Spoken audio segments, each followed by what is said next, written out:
Dès qu'un collaborateur est disponible, souvent il a 5-6 propositions en une semaine. Recruter, pour moi, je trouve que ça suffit plus pour les experts comptables.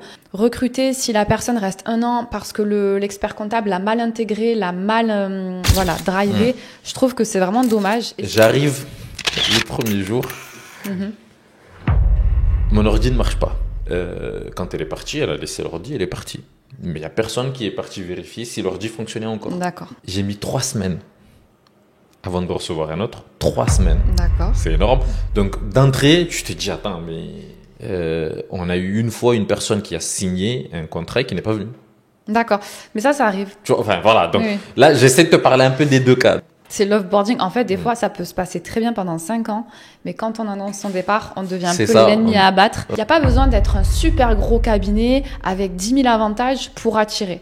Des fois, il y a des tout petits cabinets, mais qui ont un bon cocon, qui ont une bonne ambiance, qui ont pas mal de formations, par exemple, qui ont des petites choses qui vont faire qu'un collaborateur, ça va lui plaire. En fait, plus l'annonce va être détaillée et plus le candidat va pouvoir se projeter. Dans les statistiques, les personnes qui sont rentrées par cooptation, elles vont mieux s'intégrer parce que déjà, elles ont une sorte de référent en interne. On connaît beaucoup de cabinets qui font des choses merveilleuses pour leurs collaborateurs.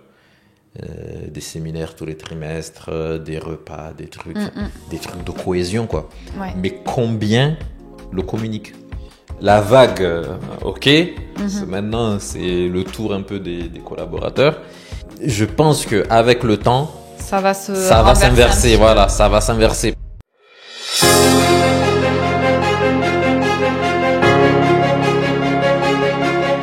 Bonjour à tous, bienvenue dans cet épisode d'Outsider, le podcast dédié à l'accompagnement stratégique et financier du chef d'entreprise.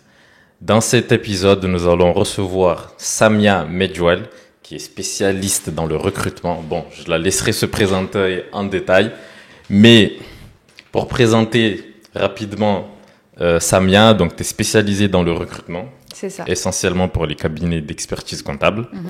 Tu es dirigeante du cabinet Seven. Dans ta carrière, tu as recruté plus de 150 collaborateurs pour plus de 80 cabinets d'expertise comptable. Donc l'idée en fait du podcast, c'est d'échanger, que tu partages un peu tes tips sur comment réussir son recrutement, sachant que si je contextualise un peu la chose, ça fait un moment, enfin ça fait quelques années, surtout, enfin pour ma part, après tu me donneras ton avis, mais j'ai plus l'impression que depuis le Covid, en 2020, il y a eu beaucoup de secteurs qui sont devenus en tension, entre guillemets, dont les experts comptables. Et donc aujourd'hui, moi je l'ai vécu parce que j'ai bossé en cabinet, c'est compliqué de recruter, c'est compliqué de garder les collaborateurs. Et il y a aussi une partie que j'aimerais aborder qui n'est pas souvent abordée à mon goût, je crois qu'on appelle ça l'offboarding. Oui. Parce que moi, j'ai changé 2 fois de cabinet et c'est pas toujours. Enfin, voilà, on croit toujours que quand on quitte le cabinet, ça y est, on devient. On est devenu entre guillemets l'ennemi du. Ouais, c'est vrai que c'est pas facile. Voilà. Donc voilà, écoute, je te laisse te présenter et après on déroule notre épisode. Carrément. Déjà, merci beaucoup pour l'invitation, Rabat. C'est moi qui te remercie. Avec plaisir. Du coup, donc effectivement, je suis Samia, je suis spécialisée dans le recrutement depuis 8 ans maintenant. Donc depuis 5 ans, je recrute quasiment que pour des cabinets d'expertise comptable, un petit peu pour des services financiers d'entreprises et de groupes. Et depuis cette année, en plus du recrutement, je propose de l'accompagnement à mes clients experts comptables qui ont des problématiques de recrutement. Donc voilà aujourd'hui ce que je propose. Donc c'est vrai que le marché du recrutement en cabinet d'expertise comptable est très pénurique. Aujourd'hui, le candidat est roi entre guillemets sur le marché. Dès qu'un collaborateur est disponible, souvent il a 5-6 propositions en une semaine. Donc c'est super compliqué pour les experts comptables. Beaucoup se démarquent et l'idée aujourd'hui c'est de partager un petit peu des tips et comment faire pour attirer des candidats. Effectivement, depuis le Covid, il y a le télétravail qui s'est démocratisé. Il y a la facture électronique aussi qui est un gros challenge en cabinet. Il y a énormément d'enjeux et là, on est dans un tournant. Donc, beaucoup de cabinets s'en sortent très bien. Après, il faut suivre le mouvement, il faut vraiment adopter les bonnes stratégies et l'idée c'est que on puisse en parler là aujourd'hui. Alors déjà, avant tout, est-ce que tu peux nous parler un peu de ton parcours? Oui. Tu viens d'où? De quelle ville? Oui. Alors moi, je suis basée à Montpellier. Donc j'ai un master RH et droit social. Je fais du recrutement donc depuis 2000. Aujourd'hui, on est en 2024, donc j'ai commencé en 2016. Au départ, j'étais en agence généraliste, en agence intérim. Ensuite, j'ai rejoint une entreprise, une PME, où j'ai fait du recrutement. Et ensuite, j'ai intégré un cabinet de recrutement national où j'ai travaillé 4 ans. Donc après, j'ai décidé à l'arrivée de ma fille d'être indépendante. Donc là, aujourd'hui, ça fait 1 an que je fais du recrutement à mon compte. C'était la principale raison? C'était l'une des principales raisons, effectivement. Déjà, pourquoi le recrutement? Enfin, pourquoi t'as choisi ce Pourquoi le recrutement? C'est vrai que le recrutement, je suis tombée dedans il y a quelques années et pour moi, c'est ce qui matchait le mieux en fait. La partie accompagnement candidat, la partie compréhension de mon client. J'arrive vraiment à me mettre à la place des deux. Et pour moi, je trouve que c'est utile de trouver un beau poste à un candidat. Quand j'ai un candidat qui m'appelle pour me remercier parce que je lui ai changé pas sa vie, mais son quotidien. Franchement, c'est super agréable. Donc pour moi, le recrutement, vraiment, ça va avec mes valeurs. Après, c'est vrai que là, depuis cette année, je propose aussi du conseil parce que mes clients en ont besoin. Recruter, pour moi, je trouve que ça suffit plus pour les experts comptables. Recruter, si la personne reste 1 an parce que l'expert comptable l'a mal intégré, l'a mal drivé, je trouve que c'est vraiment dommage et c'est pour ça que je pousse l'accompagnement pour que vraiment les experts comptables... D'accord, donc tu ne fais pas que du placement, entre guillemets, que du recrutement, tu conseilles également le dirigeant sur... comment mieux gérer après ce qui se passe, quoi. C'est ça. Comment attirer, comment recruter, comment fidéliser. Ah ouais, c'est le plus important. C'est le plus dur. C'est ça. C'est le plus dur. Et je pense que tu m'as répondu. Et dire pourquoi tu as décidé de te lancer alors. Enfin, pourquoi tu as décidé de créer ton histoire, ton cabinet Oui, pour moi, j'avais envie de mettre un petit peu ma patte à l'édifice. Par exemple, l'aspect conseil, ça, je pouvais pas le faire avant. Aujourd'hui, je peux le faire. Donc, vraiment, ça va être mettre en place mes stratégies à moi, pouvoir répondre à un marché. Et quand on est indépendant, on est super flexible et on peut changer de stratégie très rapidement. Par exemple, au départ, moi, j'avais lancé ça comme une formation classique pendant les premières semaines. Là, aujourd'hui, mon accompagnement, c'est plus du tout de la formation. C'est de l'accompagnement avec beaucoup de rendez-vous clients parce que je m'adapte vraiment aux experts comptables. Okay. Voilà, les choses viennent... finalement, ça vient du marché. On ne peut pas apporter des choses sans les tester avant. Donc, aujourd'hui, j'ai testé pas mal de choses et c'est l'accompagnement, vraiment conseil qui est demandé et c'est ce que je propose aujourd'hui. Et pourquoi t'as décidé, je le fais aussi, mais bon, c'est intéressant d'avoir un autre avis, un avis extérieur. Pourquoi t'as décidé de prendre la parole sur LinkedIn? Parce que moi, c'est comme ça que je t'ai connu. Ouais. C'est à travers tes publications. Oui. Parce qu'en fait, je pense que le métier en cabinet, il est souvent dévalorisé. Donc, j'avais envie de redorer un petit peu l'image déjà des cabinets pour expliquer que tous les cabinets ne sont pas pareils. Donc, ça, c'est la première chose. Et j'avais envie aussi de donner un petit peu... je donne pas la parole, mais je fais pas mal de témoignages parce que en coulisses, moi, j'ai énormément de candidats. J'ai recruté beaucoup de candidats, mais en entretien, j'en ai eu peut-être des milliers depuis des années en cabinet. Et on m'a énormément confié de choses. Et j'avais envie de prendre la parole, de parler et d'expliquer aux experts comptables ce que ressentent les candidats pour que justement, ils puissent ajuster leur démarche et recruter plus facilement. Je trouve que c'est plutôt bien ce que tu fais parce qu'en fait, ça change un peu des postes classiques de prise de parole, etc. Parce qu'effectivement, je crois que beaucoup de tes posts, c'est des témoignages que tu prends, que tu mets entre guillemets en plus d'ailleurs, et après tu donnes un peu ton conseil par rapport à ce qu'il y a au ressenti du candidat. Donc ça va, c'est pas mal. Et en plus, LinkedIn maintenant, pour moi, aujourd'hui, je comprends pas ceux qui n'y sont pas. C'est vrai parce que pour moi, c'est la plateforme c'est important. B2B référence, quoi. Ouais. Et d'ailleurs, on n'en serait pas là, quoi. Tout à fait. Exactement. Si je t'avais pas vu sur. Ouais. Écoute, on va rentrer dans le dur entre guillemets. Moi, je vais te parler d'une expérience que j'ai vécue. Oui. Attention, j'en ai vécu des meilleures, des bonnes, mais le problème, c'est que le bon, il devient classique, il devient normal, et on ne retient que le mauvais. Tout à fait. C'est-à-dire que moi, avant d'être diplômé, j'ai fait 4 cabinets en tout. Ok. J'ai pas toujours été un collaborateur fidèle, entre guillemets. Là où je suis resté le plus longtemps, je suis resté 3 ans. Et j'étais tellement bien que je voulais pas partir. Je suis parti pour des raisons personnelles parce que avant j'habitais à Marseille, donc j'ai déménagé pour venir à Martigues et le trajet c'était pas possible, mais c'était uniquement cette raison. Okay. Sinon je serais resté. Tout ça pour dire que 4 cabinets, il y en a un où j'ai fait 3 ans et tous les autres j'ai fait 6 mois, 1 an. D'accord. Mais quand je repense à tout ça, je me dis que là où je suis resté 3 ans, c'est parce qu'il y avait une raison de rester au-delà du salaire, etc. Mais il y avait quand même d'autres facteurs qui ont fait que je voulais rester. Okay. Je suis vraiment parti à contre-cœur, en vrai. Mais là, ce que je voulais te dire, c'est que l'avant-dernière expérience, je suis resté que 3 mois. D'accord. Donc, j'arrive le premier jour, mon ordi ne marche pas. C'est un truc tout bête. Enfin, non, c'est pas un truc bête. C'est important, c'est le plus des important détails, même. Finalement. Oui. J'arrive, mon ordi ne marche pas. Je pose la question, on me dit, parce qu'en fait, la personne que j'ai remplacée, quand elle est partie, elle a laissé l'ordi, elle est partie. Mais il n'y a personne qui est parti vérifier si l'ordi fonctionnait encore. D'accord. Pour eux, l'ordi marchait. C'est l'ordi qui était utilisé par ton ou ta prédécesseur. Donc, l'ordi ne marche pas. J'ai mis 3 semaines avant de recevoir un autre. 3 semaines. D'accord. C'est énorme. Donc, d'entrée, tu te dis, attends, mais... oui. Non, mais c'est clair. Et en fait, ça te donne pas... Ça te donne pas envie. Voilà, ça te donne pas envie de rester. Je commence à avoir des doutes, etc. Je me dis, bon, je reste quand même, on va voir, etc.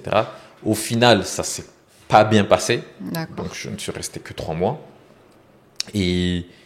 ça, je pense que je suis loin d'être un cas isolé. Là, je parle juste de l'onboarding. Oui. Je suis loin d'être un cas isolé. Après, ça, c'est mon expérience à moi. Mais aussi, parce qu'on a toujours tendance à taper sur les patrons, employeurs, entre guillemets, les employeurs, entre guillemets. Mais là où je suis resté 3 ans, au cabinet où je suis resté 3 ans et que ça s'est bien passé, on a eu une fois une personne qui a signé un contrat et qui n'est pas venue. D'accord, mais ça arrive. Tu vois, enfin voilà, donc là j'essaie de te parler un peu des deux cas. Donc maintenant que je t'ai parlé de mon expérience, déjà c'est quoi, quels sont tes tips, quels sont les conseils que tu donnes pour déjà attirer les personnes, parce que c'est la première chose. Et après, comment les intégrer, mieux les intégrer. Du coup, quand on dit comment mieux les intégrer, comment les fidéliser.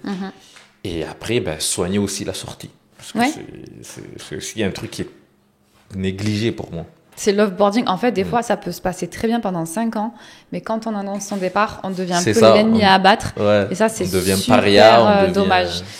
C'est super dommage parce que des fois, il y a certains collaborateurs qui peuvent même revenir dans leur ancien cabinet quelques années après, mais qui ne le font pas parce qu'ils sont partis en mauvais termes. Donc ça, c'est vraiment dommage. Et je vais aller même plus loin que ça. Moi, j'ai quitté des cabinets où ça s'est pas bien passé. Aujourd'hui, sur LinkedIn, tout le monde connaît tout le monde. Il suffit juste de taper une recherche tel cabinet. Tu vois les gens qui ont travaillé là-bas. J'ai reçu au moins 2-3 messages par rapport à des anciens cabinets. Donc je me dis, mais c'est dommage, quoi. Parce qu'en fait, moi, par exemple, là où j'étais et que ça s'est super bien passé, aujourd'hui, si quelqu'un m'écrit pour me demander mon avis, vas-y, parce que moi, ça s'est bien passé. Oui, tout à fait. Et les autres, je recommanderais pas. Oui, non, mais c'est normal.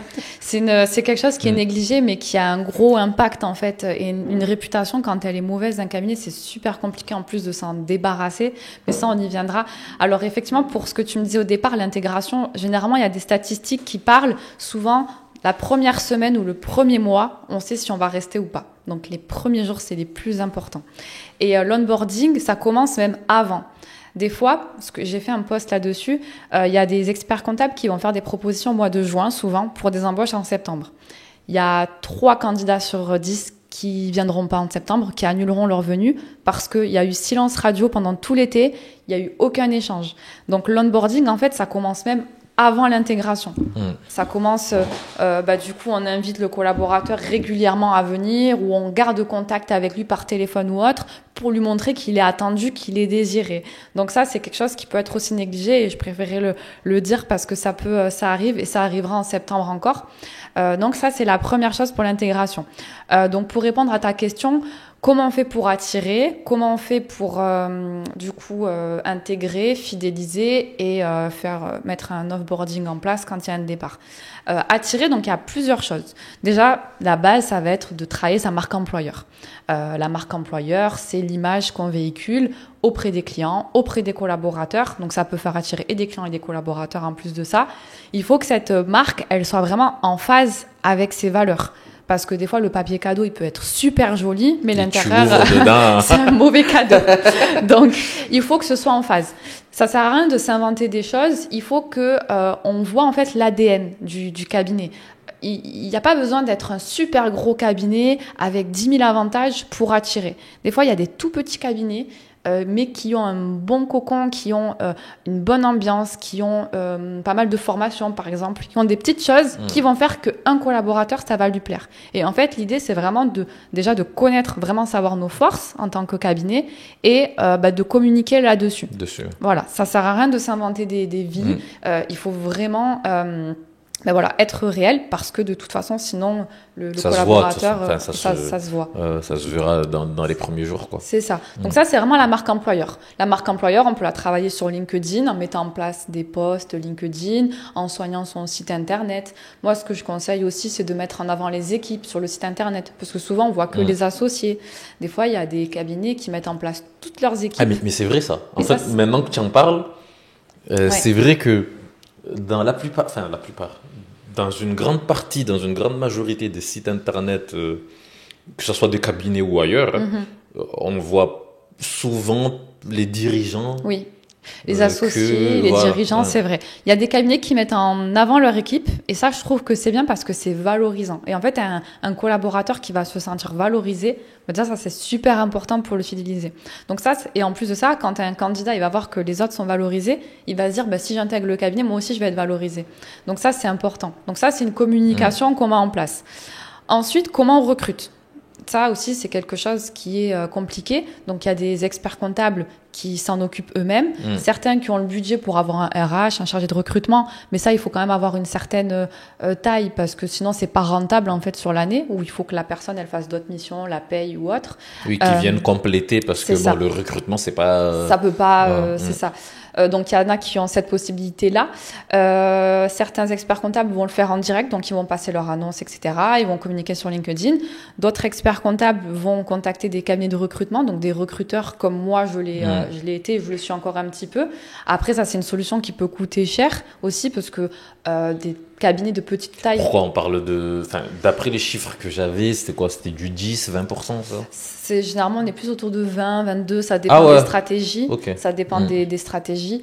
Et puis après, c'est proportionnel au salaire. Donc, plus le salaire est élevé et plus ça peut faire un coût. On va dire, elle est entre 6 000 et 10 000 euros pour un expert comptable, pour un profil d'expert comptable, par exemple, associé ou autre.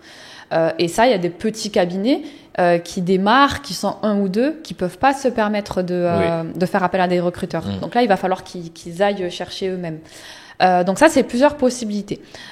Pour les cabinets qui recrutent seuls. Donc moi, ce que je leur conseille, c'est plusieurs choses. Déjà, passer des annonces, c'est simple, mais c'est souvent mal fait en fait. Souvent, les annonces, elles sont pas détaillées. Souvent, il n'y a pas le logiciel. Il n'y a pas le cabinet. Ça, c'est... En fait, là, je parle d'expérience. Tu pointes du doigt un truc important. Parce que moi, quand je cherchais à l'époque, quand je cherchais un cabinet, moi, j'avais besoin de savoir quel logiciel utiliser. En fait, je voyais une annonce qui était trop classique pour moi.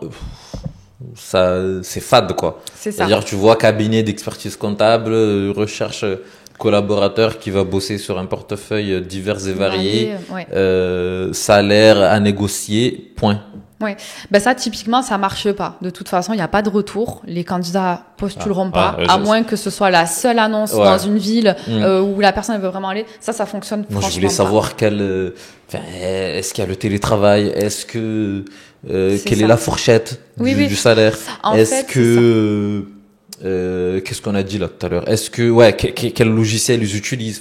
Pour moi, c'est un truc important. En fait, plus l'annonce va être détaillée et plus le candidat va pouvoir se projeter. Donc déjà, les cabinets qui rédigent leur annonce, moi je leur conseille de détailler les choses, même de parler du portefeuille.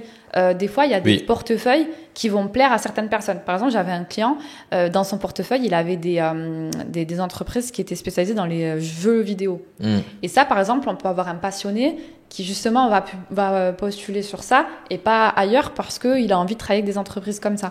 Donc vraiment, donner un maximum de détails. Ensuite, ça va être le copywriting. Donc ça, moi, je le propose à mes clients. Ça va être c'est l'art de vendre en fait avec les mots. Ça s'applique. Avant, c'est une technique marketing en fait qui s'appliquait aux États-Unis. Ça a été importé en France et maintenant on le voit dans les RH parce que du coup on attire les candidats. Donc ça va lui donner envie en fait de postuler. Moi, j'ai beaucoup de candidats qui me disent j'ai postulé à votre annonce parce que j'aimais bien comment elle était écrite, j'aimais bien, ça m'a donné envie, je me suis bien projetée. Et quand un candidat me dit ça, je me dis voilà, là c'est réussi, j'ai bien fait mon annonce. Donc ça, c'est la première partie. Ensuite, il faut la publier sur les bonnes plateformes. Les plateformes, aujourd'hui, les meilleures plateformes pour moi, c'est Indeed. Voilà, statistiquement, c'est là où il y a le plus de monde. Donc forcément, c'est là où on va trouver le plus de monde. Après, il y en a plein qui émergent. Mais moi, aujourd'hui, c'est ce que je recommande, d'aller là où il y a le plus de monde. Ensuite, la deuxième stratégie qu'on peut mettre en place, c'est le sourcing. Alors, le sourcing, c'est un petit peu plus long. Ça va être d'aller chercher les CV des gens qui ont actualisé leur CV sur les plateformes. Donc, on a des plateformes gratuites comme Pôle emploi. Je sais que l'Ordre met en place Hub emploi. Donc là, il y a des candidatures aussi. Et après, il y a des plateformes payantes. Donc, c'est un investissement, mais ça reste intéressant parce qu'il y a des bons CV. Et des plateformes comme... parce que moi, je les vois émerger, là. Des plateformes comme Welcome to the Jungle, il y a des plateformes comme Lamaconta, il y a plein de trucs qui font des trucs super sympas aussi. Et en plus, ça permet aussi au cabinet de bien détailler, de mettre en valeur, voilà, ça sort un peu c'est ça, du quotidien d'avoir un... Et ça, c'est le premier point. Et le deuxième point que tu as soulevé, que je trouve hyper pertinent, j'y avais pas pensé. Mais effectivement, là, maintenant que j'en parle, le copywriting, là, c'est important parce que il y a des offres. Quand tu vois la façon que c'est rédigé, tu te dis, bon, la personne, non pas qu'elle est mauvaise, mais en fait, genre, c'est du bateau, quoi. Oui, c'est le bateau, en fait. Voilà. Alors qu'il y a des offres, à contrario, qui sont bien faites. Oui, cabinet qui existe depuis machin, on privilégie ça, on fait ça par an, on a ils expliquent vraiment comment ça se passe. Et toi, t'arrives avant même de postuler, t'as déjà commencé à te projeter sur comment ça va se passer, quoi. C'est ça. En fait, ça donne envie. Parce qu'aujourd'hui, il faut se dire que sur les plateformes, quand tu tapes collaborateur comptable, je sais pas, sur Marseille, par exemple, je pense que tu dois avoir 300, 400, 500 annonces qui ressortent. Un candidat, déjà, il va pas y passer 10 heures. Il va y passer quelques minutes, quelques heures. Il va filtrer, il va trier. Donc, il faut attirer son attention, en fait. Donc, c'est en travaillant ça que, du coup, justement, on va se démarquer. Donc là, les cabinets, déjà, qui vont dans cette stratégie-là, ils vont passer devant les cabinets qui mettent des choses un peu bateau. Donc, ouais, c'est le sourcing. Je parle du sourcing. C'est ça. Ensuite, effectivement, le sourcing, donc, ça va être d'aller chercher les CV. Donc, ça, c'est un petit peu plus fastidieux, mais il y a des mots-clés à mettre en place, etc. Ça, c'est vrai que moi, voilà, les mots-clés, c'est quelque chose que tu apprends, surtout quand tu es recruteur, mais c'est pas compliqué, en fait. Tu peux chercher par diplôme. Admettons, tu cherches un collaborateur, tu vas taper DSCG dans ta plateforme, tu vas avoir toutes les personnes qui ont fait le DSCG qui vont remonter. Ça va être cherché d'une manière différente. Donc ça, c'est un petit peu de l'ingéniosité. Donc ça va être la partie sourcing. Ensuite, ce que je propose aussi beaucoup à mes clients, c'est qu'ils mettent en avant la cooptation. Ça, souvent, c'est... Ah oui. C'est mal... J'ai vu... j'ai vu cette méthode émerger là, ces dernières années, et je trouve ça plutôt pas mal. Parce qu'en fait, moi, en tant que collaborateur, si tu me dis ça, je me dis, bon, si je suis bien ici, je peux recommander tout à fait. à des amis, des confrères, enfin voilà, on s'entend. Et d'un côté, on met en place une prime ou quelque chose. Donc en fait, tout est bénéf, quoi, parce qu'au final, si tu recommandes, c'est que tu es content. Et en fait, tu feras venir des gens, pas comme toi, mais en gros des gens que tu penses que ça peut matcher avec le cabinet. Ça, c'est vrai que je l'ai vu ces dernières années. Donc, en fait, la cooptation, c'est la manière de recruter, le canal de recrutement, qui a une meilleure rentabilité, retour sur investissement. Ah ouais, c'est ça. En fait, souvent, dans les statistiques, les personnes qui sont rentrées par cooptation, elles vont mieux s'intégrer parce que déjà, elles ont une sorte de référent en interne. Elles vont être briefées aussi. Donc, du coup, elles vont plus facilement s'intégrer. Du coup, souvent, quand on recommande quelqu'un, on va recommander des gens sérieux. Donc, souvent, un candidat qui est coopté, c'est un meilleur recrutement qu'un candidat qui est recruté de manière classique. Après, ça ne veut pas dire que ça veut pas dire que ça marche tout le temps. Oui. Mais dans les faits, dans les stats, ça fonctionne mieux. Et ce que j'explique à mes clients, c'est qu'aujourd'hui, moi, j'ai des clients qui sont prêts à payer des cabinets de recrutement, par exemple 6 000, 7 000 euros pour recruter un collaborateur comptable. Je leur explique, donnez 2 000 euros, donnez 3 000 euros à vos collaborateurs et ils vous trouveront du monde. Et vous avez tout intérêt à le faire parce que déjà, de une, vous les fidélisez, vous les challengez, vous les drivez, vous leur donnez envie. Et en plus de ça, ils vont vous apporter de bonnes personnes. Donc la cooptation, franchement, c'est quelque chose à développer. Certains cabinets le mettent en place, d'autres me disent on le fait déjà, mais on l'a pas officialisé, donc on sait pas trop. Des fois, ça va être des primes de 500 euros. Alors c'est une prime de 500 euros, c'est top, mais il faut que le montant soit conséquent pour donner envie aux collaborateurs. Moi, il me semble que à ma dernière, pas à ma dernière expérience, mais je me rappelle que j'étais dans un cabinet où on nous proposait 1 000 euros bruts. De prime. Voilà, de prime. C'est bien, 1 000 euros brut. Mais comme tu dis, il y a quand même un écart entre... après, bien évidemment, tu vas pas payer la même chose que tu payes un cabinet. Mais quand tu vois l'écart, peut-être que ça peut en freiner plus d'un. Enfin, voilà, je sais pas, après... Oui. Non, mais en fait, je pense que l'idée, c'est pas de donner la même chose, mais de se dire que cet argent...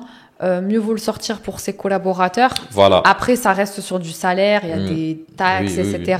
Ouais, c'est du brut, de toute façon. Oui, voilà, c'est du brut, mais autant valoriser un petit peu plus cette prime interne pour augmenter l'envie des collaborateurs d'aller chercher dans leur réseau, parce qu'on connaît tous des gens qui ont été à l'école avec nous, etc. Des copains de promo. C'est ça. C'est ça. Et moi, par exemple, dernièrement, j'ai accompagné un candidat qui me disait qu'il préférait d'abord solliciter son réseau pour qu'ils puissent toucher leur prime de cooptation. Donc lui, c'était dans sa stratégie de recherche, carrément. D'accord. Voilà. Okay. Bon, après, c'est vraiment, souvent, c'est pas le cas, mais c'est quelque chose qui peut être vraiment pris au sérieux. Donc, négligez pas la cooptation. Ne négligez pas la cooptation. Ouais, ça, franchement. Négligez pas la cooptation. Okay. C'est ça. Et la dernière chose que je recommande, alors après, ça, c'est une stratégie un peu plus long terme et ça rentre dans la marque employeur, ça va être l'inbound recrutement. Donc, c'est souvent, ça se fait sur LinkedIn. Ça va être l'art d'attirer les candidats comme des aimants. Souvent, ça vient du marketing aussi, l'inbound marketing. Comment on fait? Donc, l'idée, c'est pas d'aller envoyer des messages à tout le monde. Ça marche pas. Moi, je connais des experts comptables qui me disent, j'ai fait des messages, j'ai copié-collé, j'ai envoyé à plein de collaborateurs. Il y a personne qui répond. Ils ont perdu du temps et cette stratégie-là, je la déconseille. La meilleure stratégie, ça va être de publier régulièrement sur les conditions de travail en interne. Exemple, on fait un petit repas entre nous, on fait un repas de perte fiscale, on fait un séminaire, on fait, je sais pas moi, n'importe quel événement, on le prend en photo, etc. et on le publie. Et là, du coup, le collaborateur qui est peut-être ailleurs, quand il verra que souvent dans ce cabinet, on fait des choses sympas, que les gens ont l'air de bien s'entendre, etc., il va se dire... C'est eux-mêmes qui viennent. C'est eux-mêmes qui viennent, c'est ça. Donc, cette stratégie, elle n'est pas négligée. Après, je suis d'accord que ça prend un petit peu plus de temps. Il faut être régulier. Mais... Moi, par exemple, j'ai pas d'équipe pour le moment. Mais je sais que juste en partageant mon quotidien d'expert comptable, ce que je fais, ce que j'aime bien, juste en prenant la parole en fait, les gens me connaissent un peu plus, ils connaissent un peu ma vision des choses, ils connaissent mon parcours, etc. Je dois avoir au moins dans le mois 2 ou 3 messages de personnes qui me disent oui. Je sais pas si vous recrutez en ce moment, mais j'aimerais bien travailler avec vous, etc. Ouais. Enfin, pourtant, tu vois, rien que ça. Alors, j'imagine que quand tu as une équipe qui est déjà en place et que tu fais... la dernière fois, j'avais un live avec Vide Comptable, un live sur Instagram avec Vide Comptable, et on parlait de ça justement. Moi, je disais, la communication sur LinkedIn, etc., elle est très, très importante dans le sens où... je connais beaucoup de cabinets qui font des choses merveilleuses pour leurs collaborateurs, des séminaires tous les trimestres, des repas, des trucs de cohésion, quoi. Ouais. Mais combien le communiquent? Il y en a pas beaucoup. Combien le font savoir? Ouais. Et c'est dommage. C'est dommage parce que du coup, ils se privent de candidatures spontanées. Et à côté de ça, ils galèrent à recruter. Ouais. Parce que quand ils passent une annonce, c'est un cabinet parmi tant d'autres. Alors que s'ils passent par cette stratégie de communiquer, ça peut changer beaucoup de choses. Alors après, je suis souvent en contact avec des experts comptables qui me disent j'en ai pas à l'aise, on n'aime pas, on n'aime pas. Alors pas forcément d'ancienne génération, aussi des plus jeunes qui me disent c'est pas notre truc, nous on est bien dans notre coin, on a notre petite équipe. Mais le jour où il y a un recrutement, c'est vrai que c'est un peu plus compliqué. Alors souvent, ils passent par des cabinets de recrutement et ils arrivent plutôt ils arrivent à recruter parce que ça reste des cabinets sympas et généralement, on arrive à bien les mettre en avant. Mais c'est vraiment dommage parce que du coup, ils se privent de candidatures qui peuvent arriver, de candidats de qualité, quoi. Ok, écoute, là on a parlé du sourcing et de l'inbound marketing. C'est ça. Donc ça, c'est comment attirer. C'est ça, comment on attire. Une fois qu'on a trouvé la personne, on va lui faire une promesse d'embauche. Même là, c'est pas gagné. Quand on a fait une proposition, il y a de nombreuses fois où le candidat refuse. Parce que souvent, il va rencontrer 3, 4, 5, 6 cabinets. Il va avoir 3, 4 propositions d'embauche, des fois plus, quand c'est un bon collaborateur classique, son portefeuille, qui fait les bilans, les liasses, etc. Donc, comment on fait déjà pour donner envie aux candidats d'accepter notre offre à nous? Moi, ce que je conseille à mes clients, ça va être de faire des propositions évolutives. Par exemple, certains vont jouer sur le salaire.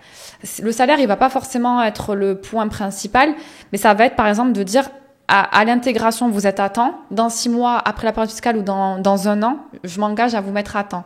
Comme ça, déjà, le candidat, il voit que dans ce cabinet, il pourra évoluer. Ça peut faire la différence dans une proposition.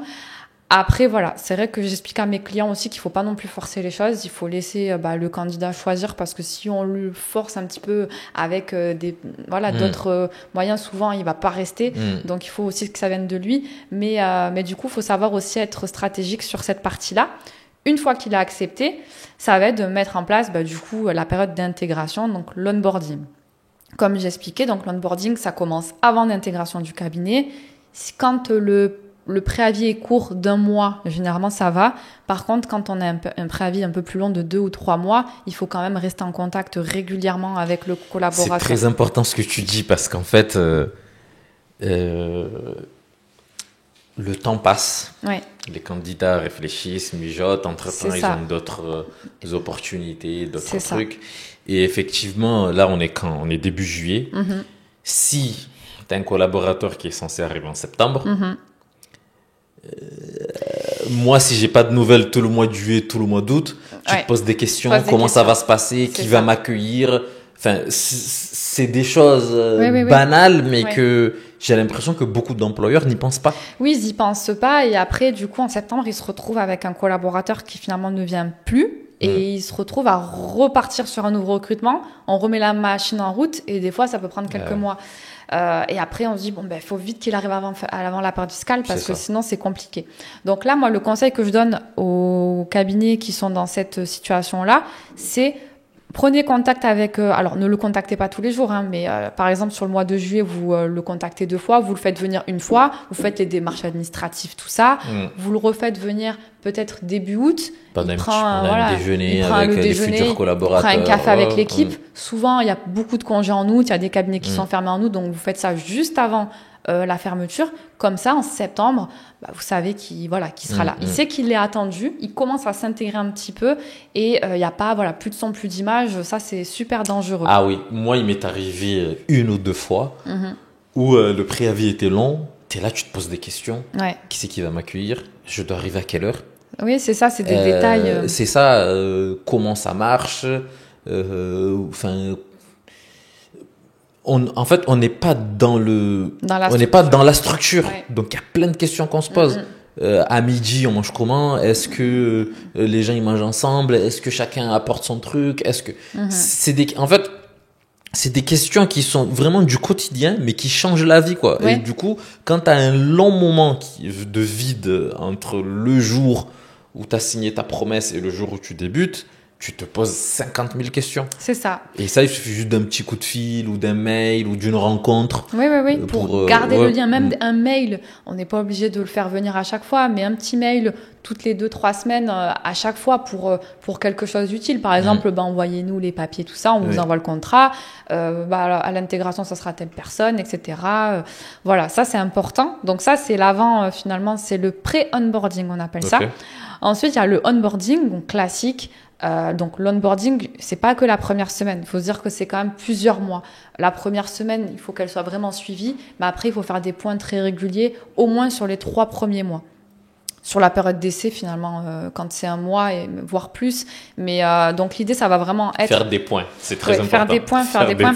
C'est ça. C'est très important parce que moi, justement, l'expérience où finalement ça s'est terminé au bout de 2-3 mois, c'était pareil. C'est-à-dire, moi, j'arrive, je leur dis, il marche pas.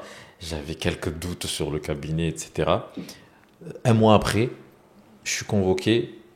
On me sort des choses, on me reproche, entre guillemets, des choses qu'on m'a pas sorti pendant tout le long où je suis là. Ouais. Toi, tu es là, tu découvres. Enfin, tu vois, c'est fou, quoi.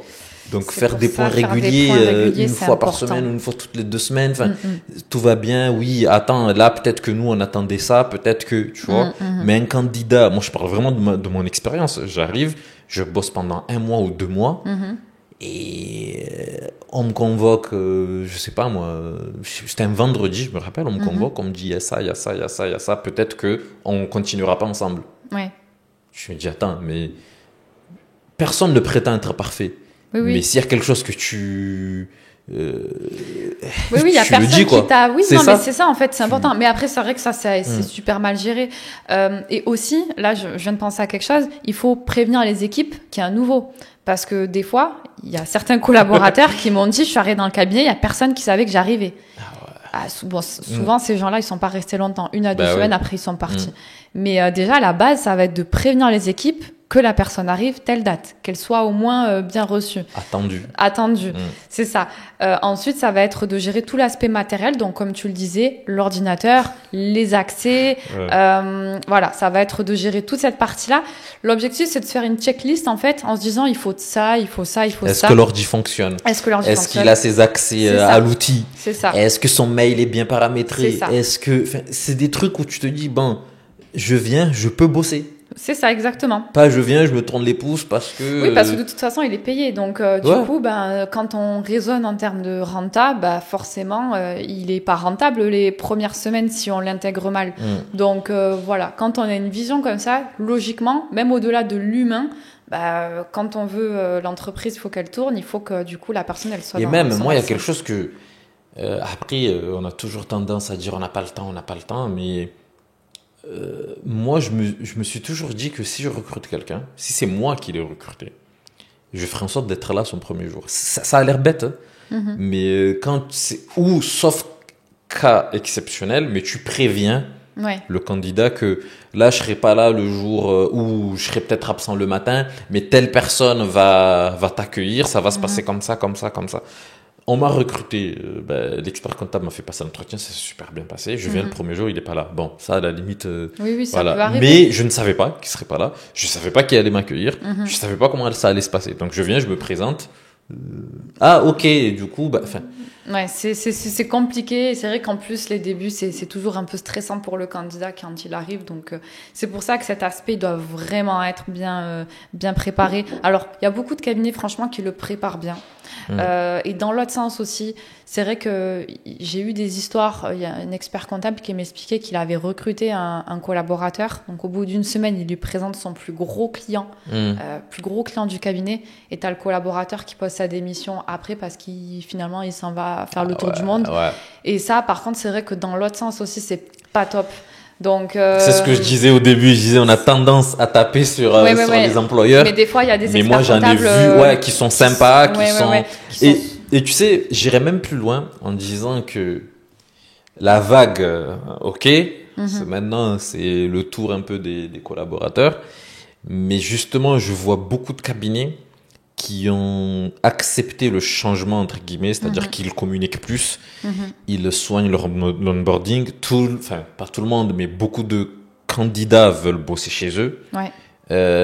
Donc, en fait, je pense qu'avec le temps, ça va s'inverser. Voilà, ça va s'inverser parce que effectivement, on parle beaucoup des employeurs, mais moi, je me rappelle d'une histoire. Je me rappelle d'une histoire ça me fait rire, mais bon, dans les faits, c'était pas drôle. En fait, on avait recruté quelqu'un. Donc, on était en déplacement, on était chez le client. Le gars, on le voit à l'heure où il devait être là, il est pas là. Donc, on attend, on se dit, bon, peut-être c'est un petit retard ou quoi. 9h20, 9h25, 9h30, pas de nouvelles. Attends. Du coup, il y a un des supérieurs qui l'appelle.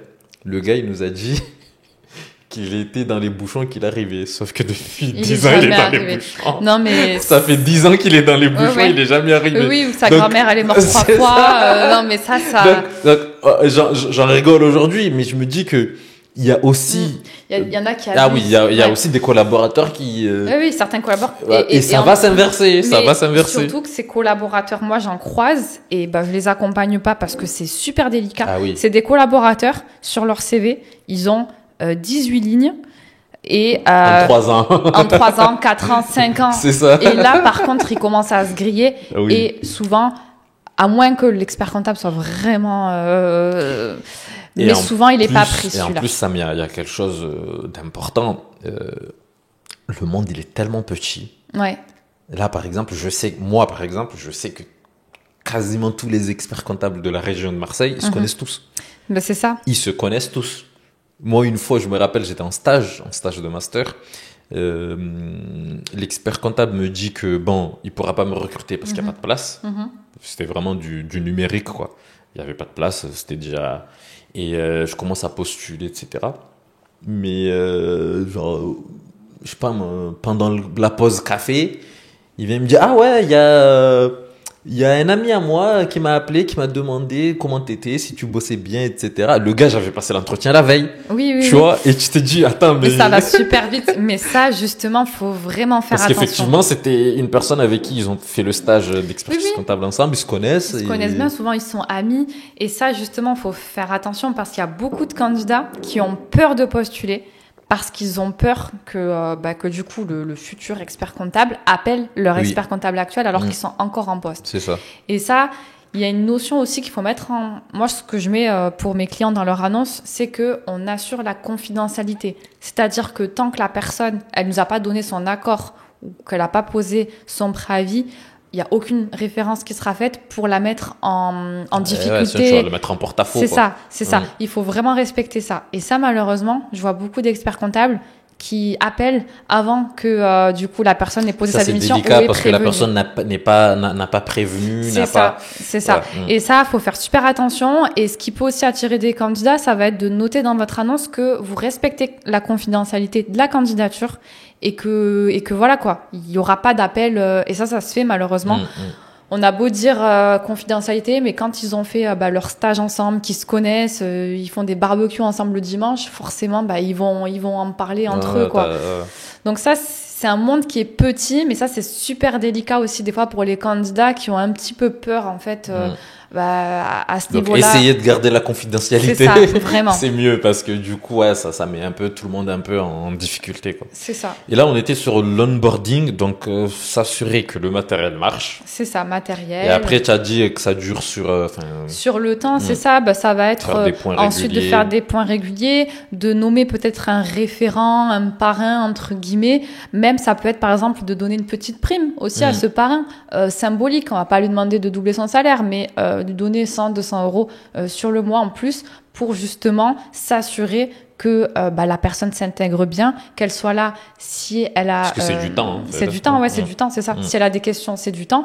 Ce qui peut être bien aussi, et ça justement, j'en discutais avec Camélia Idelkadi, qui est expert comptable, elle pousse la chose encore plus loin, c'est que justement, elle propose... On lui fait le petit coucou à Camélia. On lui fait le petit coucou à Camélia.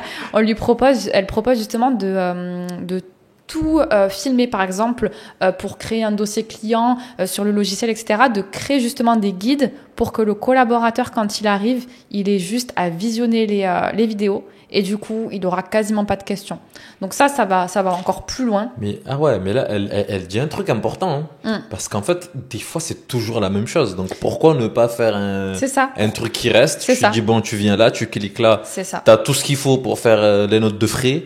Tu viens là, tu cliques là, tu as tout ce qu'il faut pour, je sais pas moi, enfin, c'est vrai que quand on arrive dans un cabinet, vu que c'est pas tous le même logiciel, fonctionnement ou le logiciel, même le fonctionnement du cabinet en général, quoi. Ça a l'air bête, mais on fonctionne pas tous de la même manière. Donc c'est vrai que c'est pas mal l'idée de tout noter, faire des vidéos. Des procédures. C'est ça. Ça peut être bien pour l'intégration. Après, il faut quand même qu'il y ait de l'humain, quoi. On va pas le mettre derrière l'ordinateur pendant une semaine et pas lui parler. Donc, il faut ce contact, etc. Mais voilà, l'objectif, c'est que, du coup, les premières semaines, les premiers mois, il y a un point régulier qui se fasse avec le N+1, donc soit le chef de mission, soit le expert comptable s'il est en direct, et que, voilà, quoi, ce soit fluide. Et si à un moment donné, il y a des choses qui remontent, dans ces cas-là, ça va être d'en discuter, de trouver des solutions. Et puis voilà, une bonne intégration, c'est une intégration qui se... Et comment on fidélise? Parce que ça, c'est le plus compliqué actuellement. Parce que toi, tu proposes 30, un an après, tu as un cabinet qui lui propose 40. Après, il y a le salaire, mais bon, il n'y a pas que ça. Mais je prends un exemple, mais c'est vrai que c'est très compliqué. Oui. Alors, faut savoir que déjà, il y a beaucoup de collaborateurs qui sont bien dans leur cabinet. Exemple. Oui. Non, mais c'est ça. Il y a beaucoup de collaborateurs qui sont super bien dans leur cabinet. Et ça, déjà, c'est bien. Ça montre qu'il y en a beaucoup qui sont encore fidèles. Et qu'est-ce qu'on retrouve souvent dans les cabinets qui ont un faible taux de turnover? Souvent, ça va pas être qu'une seule chose, ça va être un mélange de plein de petites choses. Bon, déjà, forcément, la rémunération, il faut qu'elle soit correcte. On ne demande pas une rémunération hors marché. La rémunération, pour rappel, dans un cabinet, parce que souvent, il y a des collaborateurs comptables qui vont poser leurs conditions en disant « moi, je veux 40 et puis point ». Mais c'est pas comme ça, en fait, qu'on réfléchit. On réfléchit en termes de rentabilité portefeuille. Si tu gères un portefeuille qu'avec des BNC, forcément, tu vas pas être rentable. Moi, j'avais pas cette logique quand j'étais collaborateur. Et oui, il faut avoir cette logique. Maintenant que je suis expert comptable, je me dis, mais c'est vrai, parce qu'en fait, je te donne un portefeuille, je sais pas moi, 120 000. Je vais faire mon calcul de marge pour savoir combien en maximum je peux te donner. Exactement. Quoi. Sinon, après, je suis pas rentable. Exactement. Ça, je l'avais pas du tout, cette logique. Et oui. Tes collaborateurs, je te dis, moi, je veux 40. Ah non, j'ai 3 ans d'expérience, je veux 45K. C'est pas comme ça que ça marche. Et puis, c'est tout. Non, c'est pas comme ça, malheureusement, parce que même s'il y a un cabinet qui va accepter ça, justement, il va vous mettre sur un portefeuille, du coup, qui permet de payer justement ça. Et vous allez vous sentir un petit peu, hors sol, ça va être compliqué, quoi. Donc, déjà, il y a le salaire. Donc, le salaire, il faut qu'il soit cohérent. Il faut aussi qu'il soit rapporté à la ville. On va pas payer, les salaires ne sont pas les mêmes à Paris, à Marseille, qu'à Clermont-Ferrand, par exemple. Donc, ça, c'est la première chose. Ensuite, les cabinets, souvent, qui fidélisent beaucoup, c'est des cabinets qui mettent en place de la reconnaissance. Alors, ça, c'est vraiment, ça fait partie de l'humain, en fait, mais la reconnaissance, c'est tellement quelque chose de simple à mettre en place, mais qui est facile à faire et qui n'est pas fait. Ouais, c'est ça. Merci. C'est bien ce que tu fais. Je suis content de ton évolution. Merci pour ton implication pendant la période fiscale. t'as fait un peu plus d'heures, prends un petit peu plus de repos.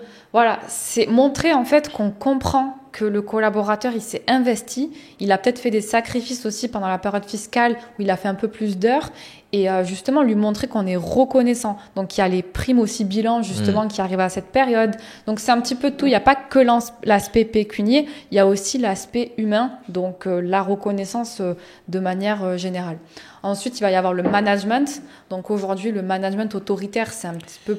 Voilà, c'est démodé, c'est pas forcément ce qui est recherché. Aujourd'hui, on va demander, les collaborateurs vont attendre du management un peu plus participatif, un management de résultats et pas de moyens. L'objectif, c'est de dire, je veux que du coup, ce portefeuille soit géré et l'objectif, c'est qu'à la fin, ce soit comme ça et pas dire, l'objectif, c'est que je veux que de 8h à 18h, tu fasses tes heures. Parce que finalement, la personne, si on lui laisse un petit peu l'opportunité de gérer son temps comme elle le veut, elle fera son travail en temps voulu. La logique, là, je développe sur un petit point. Ça, c'est quelque chose qui m'insupporte. Le présentiel. Ouais. Il faut que tu montres que tu restes. Maintenant, c'est dépassé, quoi. Bah oui, faire du présentéisme, c'est... Moi, si tu veux, je reste jusqu'au cabinet, jusqu'à 23h. Mais ça veut pas dire que je bosse. Mais oui, non, mais c'est ça. Tu vois, ça veut pas dire que je suis efficace. C'est ça. Donc, le présentéisme, c'est quelque chose, c'est un truc qui est... Et pas qu'en cabinet, c'est un truc qui est généralisé. Ouais, c'est assez français, tu pars à 17h30, tu as pris ton après-midi. Oui. Comme j'ai dit, moi, si tu veux, je reste jusqu'à 22h, si tu veux. Mais je fais rien. Mais c'est ça. Tu vois, donc Et après, tu as dit quelque chose... Oh là là, j'ai oublié ce que je voulais dire. Tu as parlé de la reconnaissance et et le management. Ouais. Il y a un point que je voulais aussi souligner, c'est mon humble avis. Quand on est collaborateur, on a toujours tendance, quand il y a c'est ce qui se fait généralement dans les cabinets, avant d'avoir la prime, etc., on fait ce qu'on appelle l'entretien annuel. Et moi, je me suis toujours posé la question du pourquoi l'entretien annuel ne va que dans un sens. Ça, en fait, moi aussi, j'ai des choses à dire. Moi aussi, j'aimerais dire à mon manager ou mon expert comptable que peut-être que si on avait fait ça, ça serait mieux passé. Ou peut-être que si on avait fait ça, ça serait mieux passé. Et j'ai eu... d'ailleurs, c'est l'expert comptable qui m'a le plus marqué. Il m'a formé. Le cabinet où je suis resté 3 ans. Même quand je suis parti, il m'a relu mon mémoire alors que j'étais pas son collaborateur. Je lui passe le bonjour. Il s'appelle Franco Costagliola. Lui, il était très ouvert. Il y a eu une fois où je lui avais dit, tu sais, quand vous recrutez quelqu'un, ça serait bien de l'annoncer aux équipes. Ouais. Pas de l'annoncer qu'il y a quelqu'un qui va venir, parce que ça c'est le minimum à faire. Oui. Mais de demander l'avis, de voir comment. Oui, là le portefeuille il est comme ça. Est-ce qu'on devrait peut-être recruter un junior, un senior, comment? Parce que concrètement, c'est les collaborateurs qui sont dedans. C'est ça, exactement. Des fois, avec un peu de hauteur, on se dit, on voit les honoraires, la facturation, etc., tu vois. Mais dans les faits, dans la vraie vie, dans le quotidien, c'est les collaborateurs qui le font. Oui. Et j'étais étonné, connaissant la personne, non, mais connaissant le contexte c'est le patron, etc. On était en train de déjeuner, il m'a dit, mais du coup, tu penses que je devrais faire un mail, etc. J'ai dit, moi, je pense que oui. Il faudrait faire un mail, etc., pour demander, pour faire le point, pour expliquer le pourquoi du comment. Ouais. Pas dire il y a quelqu'un qui arrive et puis c'est tout. Et effectivement, il m'a écouté, il l'a fait. Il l'a fait. Ouais. Ça, c'est très bien. Et justement, c'est le point commun des cabinets qui ont pas beaucoup de turnover, c'est qu'ils impliquent leurs équipes dans les décisions. Souvent, quand il y a des entretiens, ils demandent même l'avis à leurs équipes au N+1 déjà. Donc le N+1, souvent, il est là de toute façon un petit peu partout dans les autres cabinets, mais certains experts comptables demandent à l'ensemble de l'équipe ce qu'ils pensent de la personne. Et ça, déjà, ça plaît du coup aux collaborateurs en place, ça les fidélise, et ça plaît aussi aux candidats parce qu'ils se disent ah oui, donc dans ce cabinet-là, les collaborateurs, ils sont vraiment valorisés, quoi. Et ça fonctionne très bien, et c'est un point que tu as soulevé qui est très bien. Parce que moi, des fois, je me dis, en fait, tu passes une période fiscale. On vient à l'entretien annuel, on te dit ça s'est bien passé, ça s'est mal passé, ça c'est ceci, ça c'est cela. On te note tout le temps. Par rapport à ta performance, entre guillemets, on te propose tant d'augmentation. Ok, mais là, je suis passif. Alors que peut-être que moi, dans le management, j'ai des choses à dire. Pas forcément des critiques, mais des propositions d'amélioration. Peut-être que là, si on avait eu, je sais pas moi, un junior ou on avait organisé le portefeuille comme ça, peut-être que, etc. Enfin, moi, je me suis toujours étonné du pourquoi l'entretien annuel, c'est toujours dans un sens. On demande, et je pense que ça serait bien, même si on va pas tout prendre, oui, bien mais sûr. d'écouter le collaborateur, parce que c'est lui qui vit aussi la période en interne. Voilà, moi je pense que c'est une très bonne idée, quoi. Oui, c'est une très bonne démarche et c'est ce que je préconise et c'est ce qui marche. Donc en fait, le truc c'est qu'aujourd'hui on a aussi des générations différentes. On a les anciennes générations encore qui sont là. Alors certains qui s'adaptent franchement très bien, mais d'autres qui sont encore dans le management un peu paternaliste, autoritaire et qui ont du mal à changer. Et là, on a une nouvelle vague du coup d'experts comptables qui arrivent et qui n'ont pas envie de subir ce qu'ils ont subi et qui justement vont partir plus dans ce sens-là, management participatif, on demande d'avis, etc. Et franchement, c'est ce qu'il faut faire, c'est ce qui plaît aux candidats, aux collaborateurs, et c'est ce qui fait que l'équipe elle va rester stable et fidèle. Donc ça, c'est un petit peu comment on fidélise. Donc il y a cet aspect, le management, il y a l'aspect rémunération. Il faut pas confondre facteurs d'hygiène et conditions de motivation. C'est-à-dire qu'il y a des facteurs qui sont, par exemple, avoir un salaire décent, avoir un bureau décent, ça c'est la base. C'est le minimum. C'est ça. Après, il y a des facteurs de motivation. Ceux-là, il va falloir les chercher dans d'autres choses. Par exemple, donner des petits challenges aux collaborateurs, lui faire sortir un peu la tête, rentrer plus dans des stratégies, lui donner envie en fait des projets sur le long terme. C'est ça qui va lui faire donner envie sur le long terme de rester dans le cabinet, quoi. Et ça, c'est là où des fois c'est compliqué à faire, de le projeter. Des fois, il y a des collaborateurs qui partent parce qu'ils m'ont dit, j'ai fait le tour. J'ai fait le tour de mon cabinet, j'ai fait 4-5 ans, je veux partir. Alors que moi, je pense que dans les cabinets, il y a toujours des choses à faire. Il y a toujours des trucs à apprendre. Peut-être réajuster un peu le portefeuille, peut-être proposer des missions annexes. Ne pas cantonner la personne à la même chose pendant des années. Peut-être, je sais pas moi, en plus en cabinet, on a la chance d'avoir ce qu'on appelle des missions, enfin on parle de la mission récurrente, donc la présentation des comptes annuels, mais on parle aussi des missions exceptionnelles. Et les missions exceptionnelles, c'est très très très intéressant, surtout par exemple pour des stagiaires d'expertise qu'on fait, des stagiaires DEC. Les bilans, ok, c'est quelque chose, mais l'exceptionnel, restructurer, accompagner le client dans un point précis, etc. Moi, je suis toujours convaincu qu'il y a toujours des choses à faire. C'est sûr que si tu cantonnes la personne à un portefeuille qu'il connaît depuis 3, 4 ans, 5 ans, et qu'il fait rien d'autre, il va vite faire le tour et il va partir. Donc ça, justement, pour fidéliser sur le long terme, ça va être de le sortir un petit peu de l'ordinaire, d'essayer de toujours le faire évoluer sur ses missions, pas forcément que en grade, mais sur des missions transversales, etc. Donc ça va faire partie aussi de la fidélisation. Donc ça, c'est des points finalement qui vont être... Il n'y a pas un point sur lequel il faut plus aller que l'autre. Il faut que ce soit un équilibre, en fait. C'est un écosystème. Les conditions de travail, aussi la flexibilité. Je vais pas préconiser de faire 4 jours de télétravail sur 5, c'est pas ça. Mais c'est de donner aussi la liberté aux collaborateurs de pouvoir gérer leur vie personnelle et ne pas subir les choses, en fait. On parlait de ça tout à l'heure avant l'enregistrement du podcast. C'est ça. Je t'avais dit que, justement, là, pour dire les choses, on est un peu contraint de respecter un certain créneau parce que tu dois aller récupérer ta fille à la crèche. Moi, mon fils, il n'y a pas cantine, donc il faut que j'y aille. Si aujourd'hui, tu es à ton compte, moi je suis à mon compte, j'ai pas cette pression-là. C'est ça. Je peux me dire, là, dès qu'on finit l'enregistrement, j'ai récupéré mon fils, il va à la cantine, enfin, il va pas à la cantine, donc on va manger un petit bout dehors.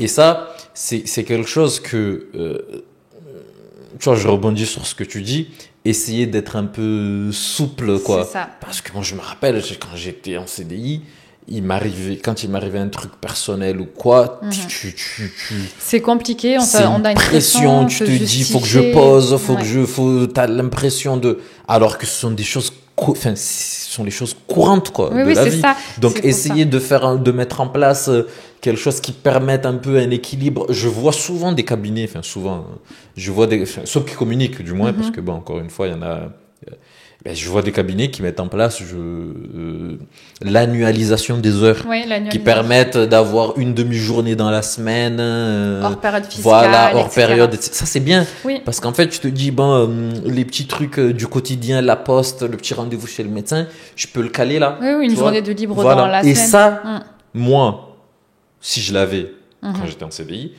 par exemple, j'aurais préféré rester dans ce cabinet plutôt que d'aller dans un cabinet où je gagnerais peut-être 5K de plus, mais qui ne m'offrait pas cette flexibilité. Tout ça pour dire que le salaire, c'est quelque chose. Mais l'équilibre vie pro-perso. Mieux vaut peut-être un salaire qui serait, allez, on va dire, je préfère que tu me proposes 40K ou 45K avec plusieurs petits trucs en plus à côté que 55, mais rigide, quoi. Ouais, c'est ça. Et en fait, ça va aussi dépendre de la période de vie où se trouve la personne. Par exemple, moi, dans mes clients, j'ai des cabinets qui proposent de super gros salaires. Par contre, il faut travailler même le samedi, dimanche. Tout est relatif. C'est ça. Et ça, souvent, quand la personne, elle a une vie de famille qui commence à se mettre en place, justement, elle va changer aussi de cabinet pour aller dans un cabinet qui va plus lui correspondre et limite avoir moins de salaire. Donc, comme des fois je dis, il n'y a pas de bon ou de mauvais cabinet, il y a le bon cabinet pour le bon candidat. Encore faut-il qu'ils se connaissent, quoi. C'est ça. Donc ça, c'est important. Mais je suis d'accord, oui. Ah oui, c'est important. Écoute, là, on a déjà presque fait le tour. Le dernier point, avant de terminer notre épisode, c'est le fameux offboarding. Moi, avant de te laisser la parole sur ce point-là, pour moi, je pense qu'il y a peut-être que 5% du cabinet d'employeurs de façon générale, qui s'en soucient. On n'y pense pas, mais en fait, moi, j'ai vécu une expérience où, effectivement, quand je voyais les gens qui partaient, comment ils étaient traités, entre guillemets, j'utilise, je me dis, mais moi, le jour où je vais partir, ça va être très compliqué. Et ça n'a pas manqué. Oui. Ça n'a pas manqué. Souvent, c'est-à-dire que j'étais le collaborateur, machin, tout allait bien, etc.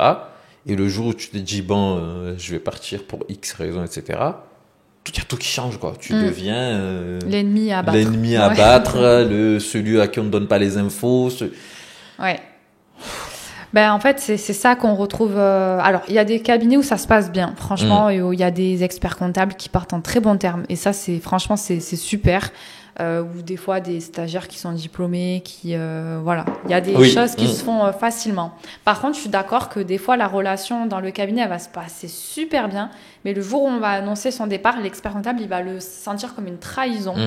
Avec un petit peu d'ego, il va un petit peu mal prendre le départ, ça peut se comprendre, mais le problème en fait c'est que ça peut avoir des impacts et des répercussions sur le cabinet sans le penser finalement, pour plusieurs choses. Pourquoi ? Déjà, la personne, quand elle va partir, si elle part mal, elle va mal parler du cabinet. Elle va pas le recommander. Ça, c'est le plus important. Elle va lui donner une mauvaise réputation. Et malheureusement, quand il y a un cabinet qui a une mauvaise réputation, ça fait le tour, parce que souvent les villes, ça va vite. Et c'est très compliqué de s'enlever une mauvaise réputation. Elle peut arriver très vite, mais c'est compliqué de l'enlever. Donc ça, c'est la première chose. Ensuite, des fois, ce collaborateur comptable, moi je le vois souvent, des collabs qui partent en entreprise. Ils vont tester l'entreprise. Finalement, ils s'ennuient sur le poste, ils se sentent pas utiles en entreprise, ils reviennent en cabinet. Des fois, ils peuvent revenir dans leur cabinet, leur ancien cabinet, mais ils vont pas le faire parce qu'ils sont mal partis. Alors que pourtant, ça se passait bien quand ils y étaient. Et ça, justement, l'expert comptable, il se prive d'un retour qui aurait pu être intéressant pour lui. Donc ça, c'est la deuxième chose. Ensuite, quand il soigne l'offboarding aussi, ce collaborateur, peu importe pourquoi il part, s'il part en entreprise et qu'il est bien parti, il pourra peut-être aussi continuer à recommander le cabinet pour des clients. Donc finalement, mieux vaut bien faire les choses, même si ça vous plaît pas qu'ils partent. Digérer la séparation, entre guillemets. Et ne faut pas que la personne, elle parte frustrée parce que vous savez pas ce qu'elle peut dire sur le cabinet et ça peut vraiment vous causer du tort. Ah ouais, moi je te l'ai dit tout à l'heure, moi je suis pareil. Moi je suis totalement transparent, c'est-à-dire que il y en a pour X raisons. ils ne mettent pas leur expérience, quoi que ce soit. Mais moi, tu vas sur mon LinkedIn, j'ai mis tous les cabinets où j'y étais. Oui. Et des fois, je reçois des messages. Oui, tu as travaillé dans tel cabinet. Comment ça s'est passé? Comment ça s'est passé, etc. Et le problème, c'est qu'en fait, comme on dit, la confiance, ça se gagne rapidement, mais après, ça se perd aussi vite, quoi. Et même si tu as passé 2 merveilleuses ou 3 merveilleuses années, mais si la sortie elle était compliquée, tu vas garder que ça. Ouais, c'est ça. Tu vois. Et moi, et à contrario, il y a eu le cabinet où je suis resté 3 ans, où j'ai fait la majeure partie de mon stage. L'expert comptable qui était mon référent, la sortie, elle était douloureuse, pas dans le mauvais terme, mais c'est que on s'entendait bien, tu vois. Je savais que moi-même, ça ne m'arrange, mais j'avais pas le choix. Et du coup, on est resté tellement en bon terme qu'en fait, il a accepté, c'est rare, il a accepté de relire mon mémoire parce que le mémoire d'expertise comptable que j'avais fait, c'était relatif à une mission que j'avais fait avec lui. D'accord. Donc, il a accepté. J'étais pas son salarié, il pouvait m'envoyer chier, entre guillemets. Oui. Il m'a relu le mémoire. Jusqu'à maintenant, on est en très bon terme. Des collaborateurs ou des potentiels candidats qui me posent des questions sur le cabinet, je leur dis allez-y. Enfin, donc tout ça pour dire que effectivement l'offboarding c'est quelque chose qu'on n'y pense pas. Ouais, mais ça joue, ça joue énormément, quoi. Et même des fois, une bonne continuation. Voilà, ça va être compliqué à dire. Ou alors, le collaborateur, il fait un pot de départ. L'expert comptable ne va pas venir. Ouais. Ça, par contre, ça donne une mauvaise image. Et surtout, ça ne rassure pas les autres collabs. Qui sont déjà là. Parce qu'en fait, on pense que lui, il va partir, il part. Ouais. Mais on passe 80% de notre temps au travail. Donc, on crée des liens avec les gens avec qui on travaille. Donc, si je bosse avec toi à un endroit, je vois comment ta sortie ou ton départ se passe, je me dis, attends, mais moi, comment ça va se passer? C'est ça. C'est ça, en fait. Donc, avant de passer à l'externe, on passe déjà à l'interne, comment ça se passe. Et c'est pas un truc à négliger, quoi. Ouais, tout à fait. C'est vraiment pas un truc à négliger. Ouais, ça peut avoir des super grosses répercussions. Et moi, je le vois sur certains secteurs. Il y a des cabinets qui ont une tellement mauvaise réputation qu'il y a même des écoles qui les déconseillent d'y aller. Qui ne veulent pas.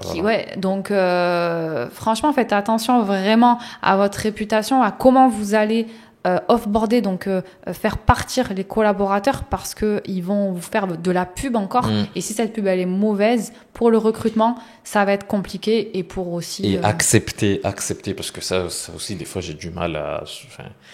accepter aussi que quelqu'un peut avoir d'autres projets, quelqu'un ne se sent plus bien, quelqu'un veut voir autre chose, etc. Enfin, c'est le cycle de la vie, c'est quoi. C'est pas... toujours se remettre en question et se dire qu'est-ce que j'aurais pu mieux faire avec cette personne. Ou peut-être que tu n'aurais pas pu mieux faire. Oui, peut-être que, c'est tout, c'est le cycle, il a fait son temps, il voulait partir. Et si on faisait une synthèse de tout ça, donc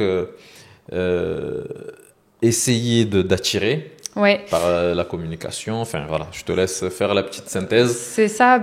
En gros, clairement, aujourd'hui, donc il y a une pénurie sur le marché de l'expertise comptable. On a de nouvelles manières de fonctionner en cabinet qui vont dans le bon sens. Donc, il faut continuer. Il faut pousser ça. Donc, comment faire? Du coup, on va attirer, donc développer sa communication, sa marque employeur pour la partie candidat, mais ça peut aussi marcher pour la partie client. Ça va être ensuite d'utiliser les bonnes stratégies pour recruter, donc les annonces, le sourcing, la cooptation, les publications régulières sur LinkedIn et sur son site. Donc ça, c'est d'attirer. Ensuite, une fois qu'on a le collaborateur en entretien, la partie n'est pas finie parce qu'il y a beaucoup de cabinets qui recrutent. Donc ça va être de lui donner envie de venir, de bien l'intégrer quand il a accepté, de l'intégrer sur les premières semaines, les premiers mois, c'est ça. Et ensuite, de mettre en place des actions de fidélité en interne pour garder ses collaborateurs. Parce que recruter, c'est bien, mais fidéliser, c'est encore mieux. Ouais. Donc, ça va vraiment être un écosystème sur lequel il faut travailler. Il n'y a pas de choses parfaites, en fait. Et même des petits cabinets qui ont 3-4 collaborateurs, ils peuvent être autant attractifs que des bigs qui prônent plein de valeurs, etc. Franchement, il n'y a aucun souci à se faire là-dessus. Il faut seulement mettre en place une stratégie cohérente avec l'ADN, qui on est, bien se connaître et le faire, le montrer, le véhiculer un petit peu partout. Ok, c'est la fin de cet épisode. Je te remercie, Samia. C'était très, très, très intéressant. J'espère que ça aidera les confrères, les entrepreneurs, enfin tout le monde, enfin toute personne qui fait face à des problématiques de recrutement. Je te remercie encore une fois et à très bientôt. Avec plaisir. Merci à toi, Rabat.